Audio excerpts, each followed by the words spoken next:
Hello दोस्तों, श्रवण कुमार कथा जो खंड काव्य आपकी, इसका हम कथा सार आपके सामने लाए हैं, कथा वस्तु लेकर आए हैं जो आपका मेरठ, आजमगढ़, बस्ती, रायबरेली, हरदोई, बांदा, बहराइच, हमीरपुर आदि जिलों में क्लास 12 का बोर्ड एग्जाम में आता है। इनमें से आपका ये जो कवि वर जो डॉक्टर शिवालक सिंह है, शिवालक शुक्ल द्वारा ये रचित खंड काव्य है श्रवण कुमार, जो 9 सर्गों में बटा है। ये आपसे क्वेश्चन पूछे जाते हैं कितने सर्गों में बटा है, तो यह 9 सर्गों में बटा है। पौराणिक कथा पर आधारित इस खंड काव्य में कवि ने अपने काव्यात्मक कौशल का कुशलता से परिचय दिया है। श्रवण कुमार कथा वस्तु का सारांश है तो हम आपके सामने प्रस्तुत कर रहे हैं।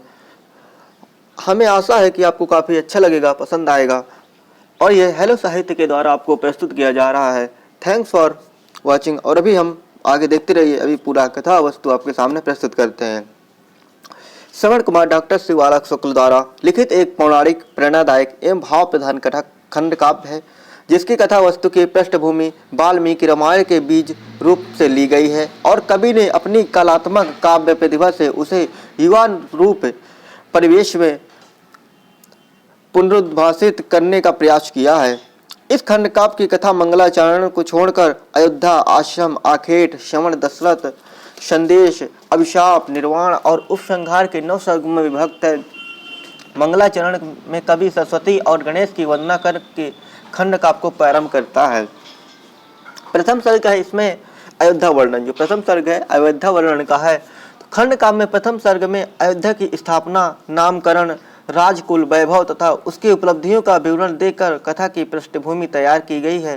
तत्कालीन वातावरण में चित्रण में कवि ने अपने युग बोध की जागरूकता को भी स्थान स्थान पर परिलक्षित कराने का प्रयास किया है। सर्ववेदी कुमार दशरथ पावसी सौंदर्य और सरलतापूर्ण वातावरण में राजसी वृत्ति के अनुसार सरयू वन में मृग्या के लिए योजना बनाते हैं। सर्ववेदी बाण आपके इनके पास एक बाण था, जहाँ से आवाज आती थी उस तरफ ये छोड़ देते तो वह बाण उसी व्यक्ति के लगते जहाँ जिस तरफ से आवाज आ रही होती उसी जीव को लग जाता था, इसलिए इसको सर्ववेदी बाण का ये बहुत अच्छे ज्ञाता थे। अब आते हैं हम द्वितीय सर्ग पर। ये द्वितीय सर्ग जो है आश्रम के बारे में है। खंड काव्य में दूसरे सर्ग में सरयू नदी से थोड़ी दूर स्थित उस आश्रम का मनोहरी चित्र प्रस्तुत किया गया है, जहां श्रवण कुमार और उनके अंधे माता पिता ऋषि दंपत्ति के रूप में शांत और सुखमय जीवन बिता रहे हैं। आश्रम और वन प्रदेश के प्रकृति चित्रण में कवि ने जीवन की सहजता, पशु पक्षियों एवं कीट पतंगों के निर्भरता का उल्लेख करते हुए युग बोध के नए परिवेश में भावात्मक एकता और समाजवादी झांकियों की निरूपित किया है। भारतीय गृहस्थ के अध्यात्मपरक जीवन में आदर्शों को अधि भौतिक मान्यताओं के 2 किनारों के बीच बहती हुई भावधारा का चित्रण भी इस सर्ग में बड़ी सुंदरता से हुआ है।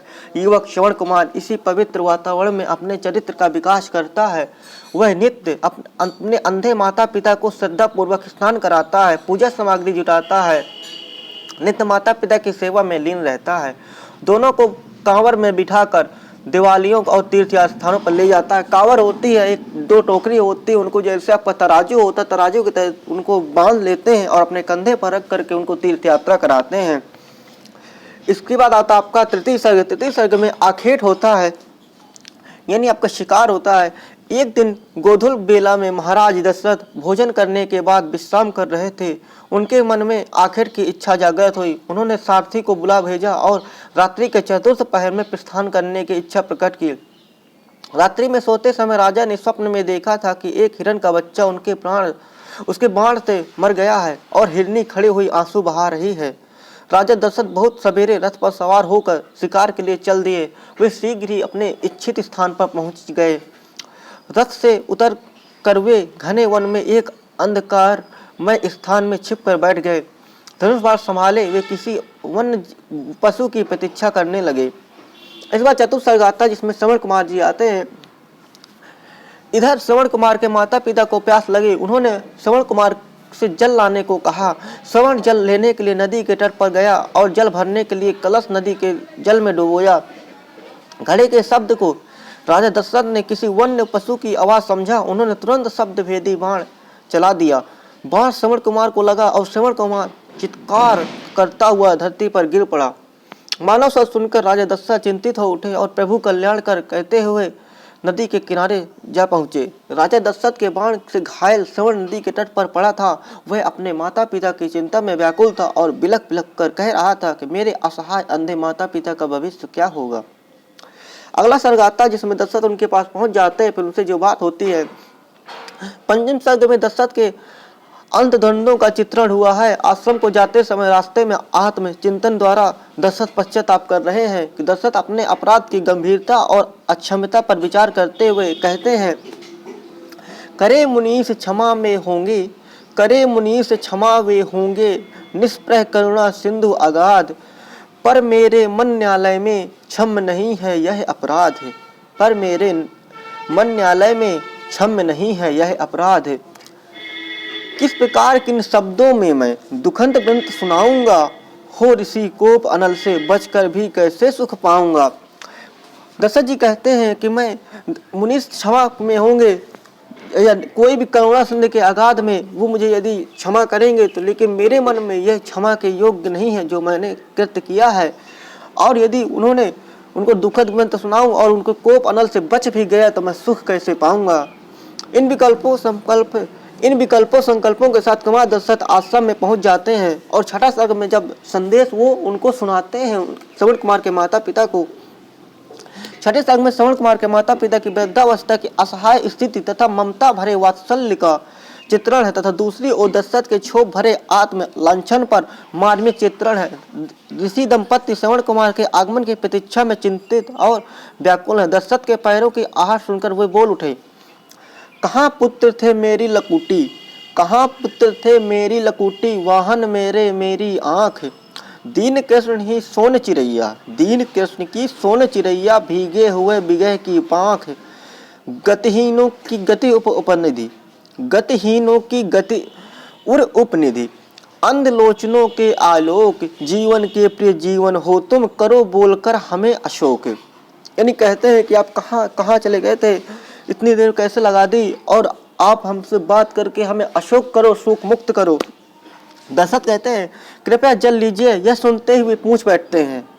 जब दशरथ उनसे कहते हैं कृपया जल लीजिए, यह सुनते ही पूछ बैठते हैं, आप कौन हैं, मेरा पुत्र जल लाता होगा, आप किस लिए जल लाए हैं अतिथिवर।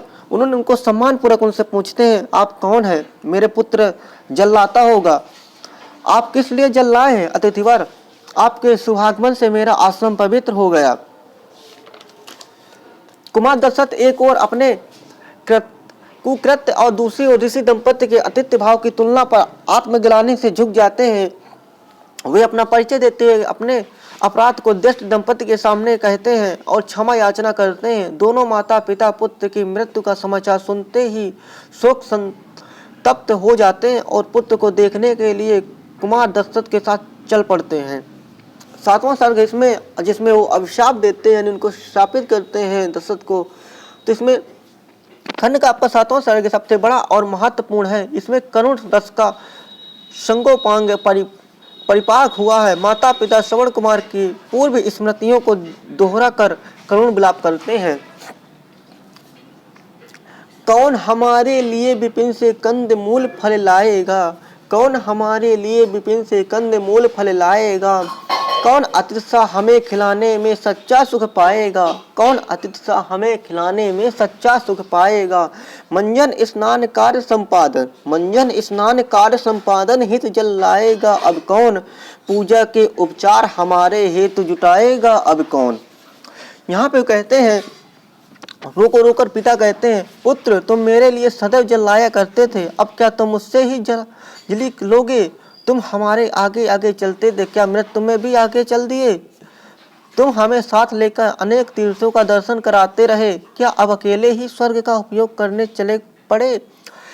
यहाँ तुम्हारा कैसा अविवेक, यदि तुम अपने पिता से रुष्ट हो तो मुझसे भले ही मत बोलो, किंतु अपनी वृद्ध असहाय माता के प्रति तो अपने कर्तव्य को याद करो। तो उन्होंने फिर कहते हैं, तुमने दशरथ हाँ लेने में नाम सिहर जाता है प्राण, कहूँ अधिक क्या छोड़ एक दो, मुझ पर भी कराल निज बाण। तो वहाँ पे श्रवण कुमार के पिता कहते हैं दशरथ से, क्यों होता है तुम ऐसे, क्यों सोच रहे हो, कुछ ऐसे बाण हम पर भी छोड़ दो ताकि हम भी इस संसार को छोड़ के चले जाएं। अंत में व्यतीत होकर पिता कुमार दशरथ से कहते हैं, राजन, आपने यह दुखद समाचार सुनाकर मेरे रोम रोम में सैकड़ों बाण भेद दिए हैं। यदि आप अपना अशुभ कर्म मुझसे आकर न कहे होते तो आप मेरे ललाट के टुकड़े टुकड़े हो गए होते। आपने आज अपराध स्वीकार कर लिया है, अन्यथा आपको महापाप लगता। आर्यपुत्र होकर भी आप गोहत्या के पापी होते। यदि जानबूझकर आप बाण चलाए होते तो आज रघुवंश की कोई रक्षा न कर पाता। भला बस इतना ही हुआ कि आपने अनजान में ही बाण चलाया, किंतु फिर भी आपको अपराध का दंड तो मिलेगा ही।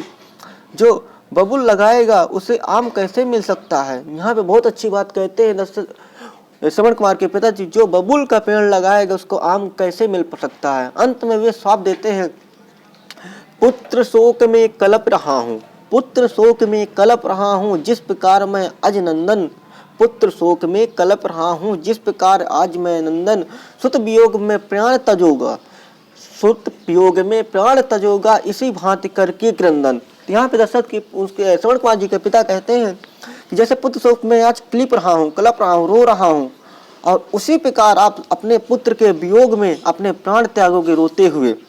साफ सुनकर माता को खेद होता है, दशरथ को सुनकर कांप जाते हैं। 8वां सर्ग इसमें आता है जिसमें निर्वाण का काम होता है। तो निर्वाण मतलब शरीर त्यागने का। तो अभी सप्त दशरथ दुखी हैं, सारसी की भी शोक संतप्त है। उधर श्रवण कुमार के माता पिता भी रोते रोते निरुपाय हो जाते हैं और अंत में उनकी मोह निद्रा टूटती है और ज्ञान ज्योति के कारण उनका पैतृक कर्तव्य जाग उठता है। पिता क्रोध में वशीभूत होकर दशरथ को श्राप देने के लिए पश्चाताप करते हैं, किंतु अब श्राप निवारण के लिए कोई उपाय तो है ही नहीं। वे विवश हैं, अंत में रोना रोकर जलांजलि देने के लिए उठते हैं। श्रवण दिव्य रूप में पिता को आश्वस्त करता है, साथ ही माता पिता भी आवागमन में बंधनों से मुक्त हो गए। उन्हें वह स्थान मिला जहाँ नहीं जहाँ कुंठय होंगी, नहीं जहाँ कुंठय होंगी, होगा हो हे न होगा राग, होंगे सुलभ अयोध्या काशी मथुरा और प्रयाग। इतना कहकर दिव्य शरीरधारी श्रवण कुमार स्वर्ग लोक को चल पड़ता है और जलांजलि देकर स्वत द्वारा निर्मित चिता पर प्राण दे देते हैं और उनकी जीवात्मा ब्रह्मा में लीन हो जाती है। और इसके बाद अंतिम सर्ग आता है जिसको नवम सर्ग के नाम से जाना जाता है, जिसमें उसके बारे में उपसंहार कहा गया है। खिन्न दशरथ सारथी सहित अयोध्या लौट आते हैं। लोकापवाद के भय से यह घटना कोई किसी से नहीं कहता, किंतु राम वन गमन के समय मृत्यु के कुछ पूर्व दशरथ को मुनि का उक्त साप याद आता है और वे कौशल्या से कहकर अपने मन की व्यथा को दूर कर देते हैं। यह था आपका यहाँ पे डॉक्टर शिव बालक शुक्ल के द्वारा लिखित खंड का श्रवण कुमार का कथा सार। हमें आशा है कि आपको काफ़ी अच्छा लगा होगा। अभी हम कुछ समय बाद इनके जो यहाँ के पात्र हैं या फिर नेक्स्ट वीडियो में आपके पात्र उनके चरित्र चित्रण को लेकर आएंगे और आपको काफ़ी अच्छा लगेगा और आपके एग्जाम में काफ़ी हेल्प मिलेगी। Thanks for watching.